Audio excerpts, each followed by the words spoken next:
wax na xalaatam franchement man li ma bëgg a laaj mooy bi ñuy gagné Congo ban système moo ko gagné woon 4-3-3 voilà loolu tax ma laaj cette question là donc lan moo waral changement bi peut-être dox na ci match bu njëkk bi alors beneen match bi doxul est-ce que li doxul beneen match bi moo tax mu war a changer ou bien 4-3-3 bi moo gën ci Sénégal.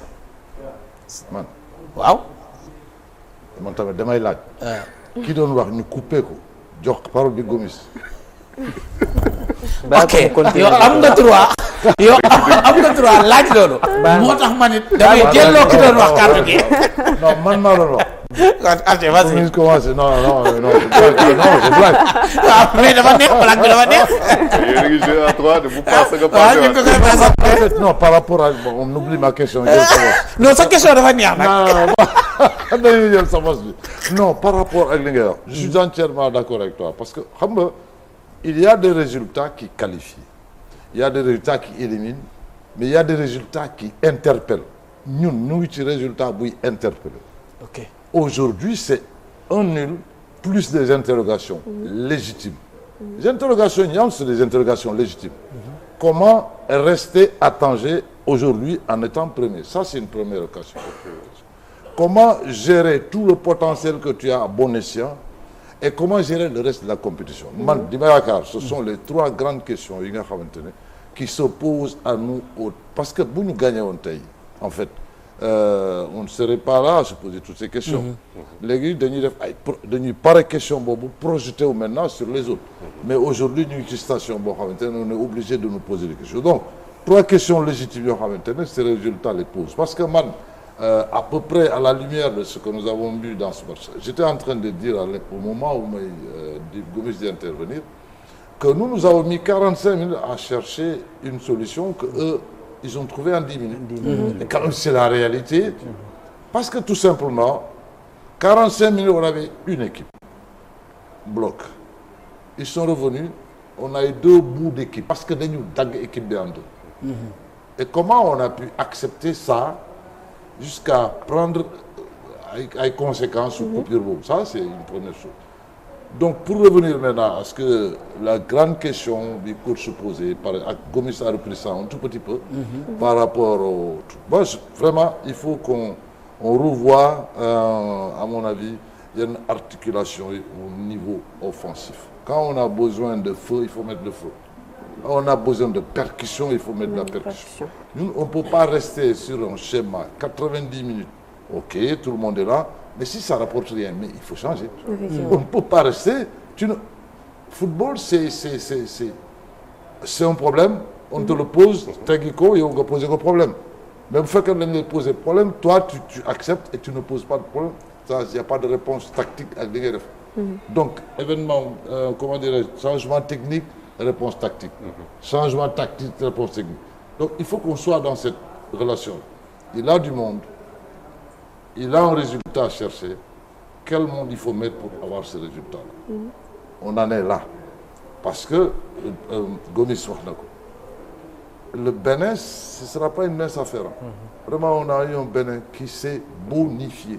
Et que RDC lui dit d'or, mais 60% de possession contre 40. Ils n'ont pas gagné. Comme nous, c'est une position, on n'a pas gagné, mais nous aussi, ils n'ont pas gagné. Alors, tu as dit contre Botswana, tu as vu, ils sont montés encore d'un cran. Mais comment ils seront entre nous, avec nous? Ça, c'est une autre question. Donc, vraiment, on était allé pour aller tranquillement vers les huitièmes.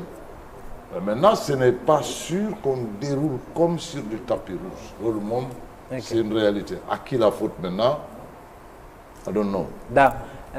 Sur ça, man ko doon wax coach Bénin bi am benn ascendant ci ñun. doyen wax na ko régler ko en 10 minutes ñun suñ coach bi il est resté intact. Est-ce que jamono jooju tamit joueurs yi vous n'avez pas une responsabilité yéen tamit ñu xool parce que ce sont des joueurs d'expérience on vend toujours maa ngi ci ñëwaat ci expérience dañuy am expérience mais gis nañ ne ñoom tamit peut-être respecter trop consignes yi tamit moo ñu yóbbee lii.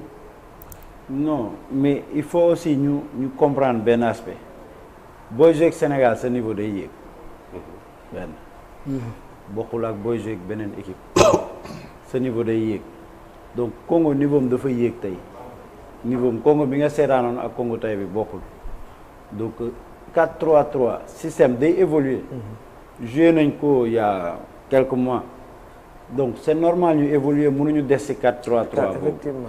donc Pape évolué na ba système am andi ko ay satisfaction andi ay résultats donc moom lay continuer pour améliorer waat encore donc loolu moom moo tax mu joué loolu si ay certitude am la joué donc loolu aussi mun nañ ko nangul mais à un moment aussi mooy li ñuy wax léegi il faut ñu am percussion bi parce que ñun suñu jeu dafa concentré aussi digg bi lépp foofu la koy déclencher maanaam amul chercher de midi à 14 heures tey changement système lan la woon mooy ñu jouer sur les flancs moo doon gagné match bi parce que ñoom dañu densifier milieu de terrain bi dagg suñuy transmission bañ suñu attaque suñu défenseur jot suñu milieu de terrain loolu tax gisoo des fois da nga gis Pape Gueye mu daw génn comme latéral loolu la mais soo concentré suñu numéro 6 yi à l'intérieur pour que ñoom ñu jël ñu jaar ci côté après on va se retrouver ci seen zone après numéro 6 yi ñooy doon sentinelle ñooy doon point relayeur yi su baaxul ñu jaaraat foofu changer beneen côté loolu kese la méttiwul woon mais c'est juste que après nag match la entraîneur peut-être mi ngi gis leneen mais aussi il faut mu am ñu nga xam ne aussi sur le banc ils sont capables de décerner yenn action yenn affaires yi c'est dans un match. Aïdara baal ma de ci moom laa nekk xam nga nee na système de évoluer alors est-ce que les mêmes joueurs moom nga war di jël ci système boo indi c'est-à-dire est-ce que nekk système bu nekk am na ñoo xam ne ñoom nga war a yóbbu parce que ñu ngi ne système bi ñu dem ñu ngi ne ñu ngi sacrifier Ismaïla Sarr est-ce que kon Ismaïla Sarr waroon na bokk ci système bi. non Ismaïla waroon na bokk système day bokk système joueur yëpp ñoo siy bokk mais.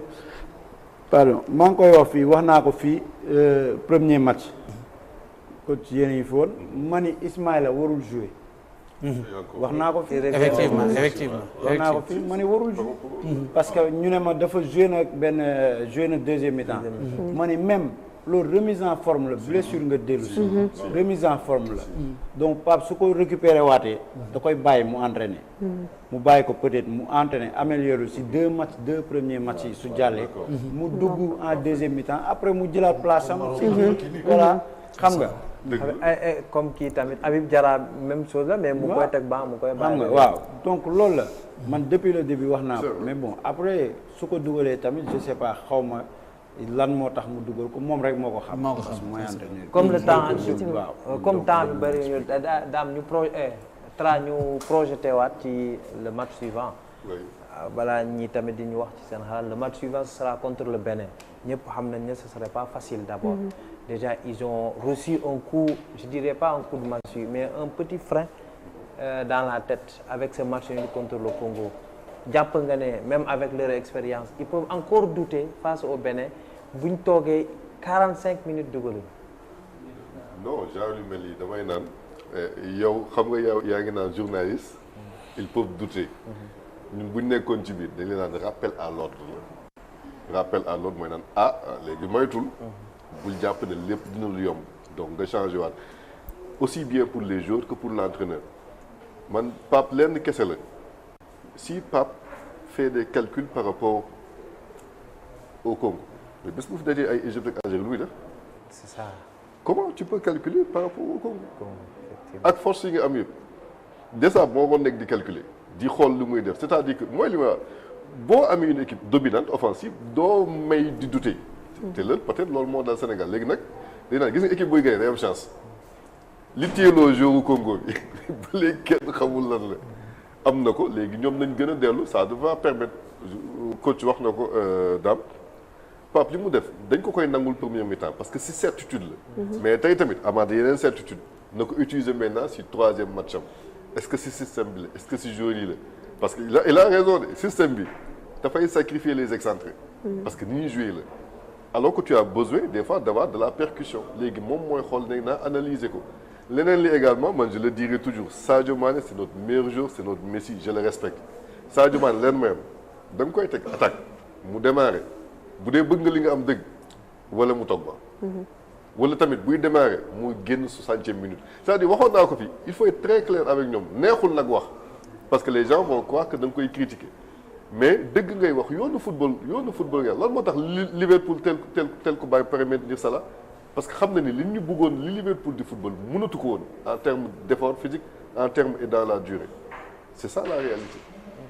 ok ñu dem ci Bénin ba laataa ñu ma lay delloo antenne bi Bénin c'est encore dans le mardi ñu war a jouer ak Bénin nga foog ne léegi quelle est la solution ou bien quelle sera la clé du match pour le Bénin soit ñi nekkoon ci banc bi on voit leur apport Sabaly keroog andi na apport Ibrahima Mbaye est-ce que il n'est pas temps également de faire démarrer ces joueurs ces jeunes pépites yi nga xamante pour gën loo ñemeloo compétition gis nañ Pape Thiaw bu muy jël équipe bi c'était ces deux joueurs yu ko gën a apporter c'était Iliman et Habib Diarra comme ñàkk na leen avec des blessures et autres nekk est-ce qu'il n'est pas temps aussi mu chercher avec son banc pour mu gën a amaat dynamique bu mu bëgg.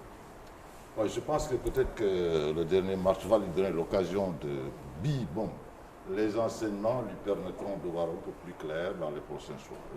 C'est clair, ce sera à lui de voir est-ce que day def un turnover pour rajeunir l'équipe un tout petit peu pour donner un peu plus de fraîcheur pour jokko li nga xamante ne moom la manqué woon. Ça c'est extrêmement important. De toute façon il aura sa lecture. Notamment c'est un match plein d'enseignements boo xamante ne moom du point de vue gestion des hommes, du point de vue projection sur la compétition, comme ça il va avoir vraiment beaucoup plus de choses à apprendre là-dessus. Mais ce qu'il faut retenir aussi, c'est que ce Bénin-là, tel qu'on l'a vu contre la RDC, elle n'a pas gagné, elle a convaincu. Elle a confirmé aujourd'hui. Qu'est-ce qu'elle fera demain? Qu'est-ce qu'elle fera demain par rapport à sa projection, mon petit boppam, parce que c'est vrai que benn défaite là, mais il y a toujours possibilité de se taper éventuellement 6 points après, même si je ne le souhaite pas. Mais aussi c'est ce Bénin boo xam ne dafa am regain de confiance en pleine compétition, c'est important sur le moral, mais aussi dafa il s'est renforcé de blessés qu'il a récupéré. Effectivement. Alors là vraiment ça me paraît extrêmement important. Bon, nous on est sur une lancée, rien n'est perdu, il y a encore la matière, il y a encore des hommes. Mais c'est à nous de voir comment rectifier la chose et nous positionner balaa ñuy tas ak Bénin. Dame contre le Bénin, l'histoire des deuxièmes matchs 2006 on l'a perdu, 2008 on l'a perdu, 2012 vous avez perdu votre deuxième match à la CAN, 2015 également on l'a perdu, 2017 peut-être ak 2019 lañ ko gañ 2019 côté Algérie deuxième match dañ nul deuxième match waaw dañ nul deuxième match waaw 2017 2015 vous avez match nul ngeen def 2017 gagné nañ ko mais 2019 Algérie daf ñoo dóor 2021 gagné ko 2023 tamit gagné ko les deuxièmes matchs qu'est-ce qui se passe nga wax ci loolu l'histoire des deuxièmes matchs après nga projeté wu ci Bénin également non man gëwuma loolu lii c'était man dama jàpp bu nekkee da nga nekk ci football di nga comprendre lii ça peut arriver mais je pense contre Bénin la machine va se relancer parce que ñaari niveau équipe bi bokkul te l'expérience va faire la différence aussi. Donc contre Bénin boo seetaanee Bénin sànq am na Bénin deuxième mi-temps bi ils ont souffert donc je pense que contre Sénégal noonu lay demee on va garder le ballon trouver failles yi dugal du doon match bu metti c'est juste que dañ ko war a assurer parce que maa ngi ko doon wax sànq match bi depuis premier mi-temps la waroon jeex. boo seetloo chaque fois dama koy wax avant ñuy commencer wax naa ko mais suñu liñ njëkk am nañ ko dugal liñ njëkk am suñ ko dugaloon match bi du demee nii donc da lay wan ni occasion soo si dee raté yu bëri après conséquence day am te conséquence mën na fatal comme mën nga ko rattraper mais tey amuñu woon temps wu rattraper ko dañu match nul rek la ñu mën am rattraper bi mooy nga dugal deuxième bi donc temps bi joué na parce que deuxième mi-temps la dugg donc te ñun amuñu woon explosivité ci devant pour mën a dugal deuxième but bi. donc loolu c'est difficile. on rappelle que Sadio c'est son 10e but en CAN également 5 CAN yu successifs de saa su ne CAN bu nekk da ciy dugal.